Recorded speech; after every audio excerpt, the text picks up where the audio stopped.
Jason. You just has finished your workshop about successful mobile fundraising.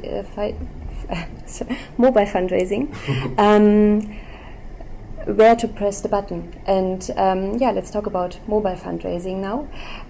You talked about responsive web design, and which impact has an optimization of responsive web design? Okay, so my first point was really around how one of the mistakes that charities are making at the moment, I think, or something that it's very easy for them to actually address, is making sure that their mobile donation area of their website is mobile responsive.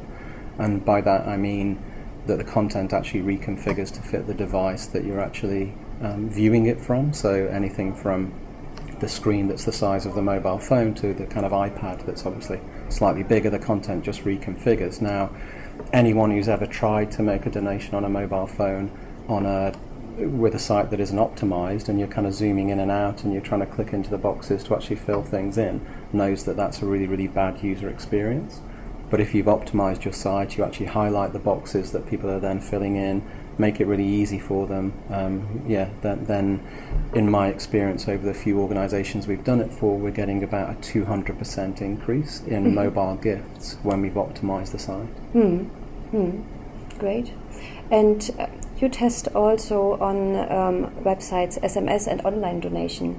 Can you tell something about the results? Yeah, so one of the case studies that we just presented was for UNICEF. We also talked about some fundraising that's been happening in Kenya as well, and the UK.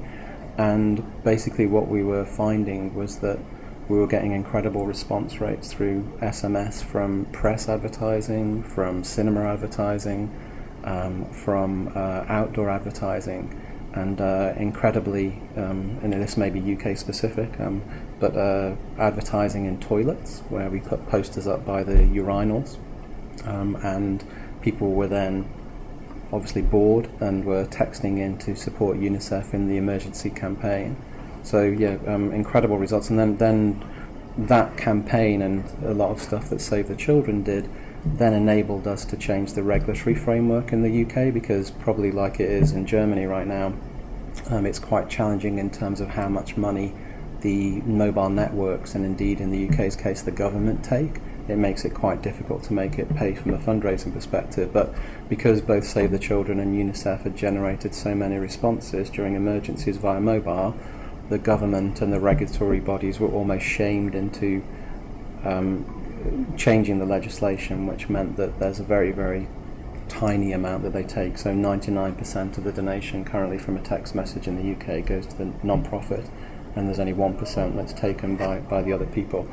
But more importantly than that, I suppose, what I've learned in other markets as well is what we're trying to do with that initial SMS engagement is really just get the volume. So we're not particularly worried about how much revenue we make. I mean, obviously it's great to break even at that point, but what we want is the volume of people that we then call on their mobile to get them to convert to a committed gift. Yeah. And we were finding anything from sort of 10% to 15% conversion levels. That's my next question. How do you convert SMS donors to, for example, regular donors? Yeah, so pretty much across the board it's calling them, and although we didn't present it, we had done a lot of research around how quickly you need to call them, and it's literally within, if you can do it, the quicker the better. So if you can do it within hours, then brilliant, you know. If you go more than 2 days, then you start to see the response depressed. So it needs to be fresh in their mind. Yeah. So call them as quickly as you possibly can, and we were getting certainly response rates that were way more than break even. Interesting. Thank you very much. My last question. You are quite successful in the fundraising area and with your agency. Please introduce yourself. Okay, my name is Jason Potts. I'm Director of Think Consulting. We're a UK agency who specialise in non-profits. We work all over the world, and you can find me on Twitter, Jason Sean Potts. Thank you. Thank you very much, Jason. Thank you.